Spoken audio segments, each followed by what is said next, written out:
mēs esam Mutvārdu vēstures pētnieki, kas jūs aicināja. Ir sagaidāma tādu ļoti būtiskas sarunas starp personībām, starp intervētāju personību un intervējumā cilvēku personību. Es strādāju Muzeja Ebreja Latvijā, un mēs jau no 11. gada regulāri ņemam intervijas. Arī man ģimenē ir bijuši daudz tādu cilvēki, kuriem ir diezgan interesanti dzīves stāsti, bet kuriem nebija tādas iespējas un kurus tādi neviens netika nointervējis.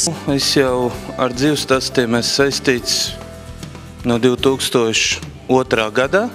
Es arī jau 5 gadi nodarbojos ar intervēšanu, es gan to daru tā neregulāri. Kad es atradu internetā jūsu lapus, tad es tiešām domāju, ka kaut kādā veidā vajadzētu iepazīties un tuvināties šai asociācijai dzīves stāsts.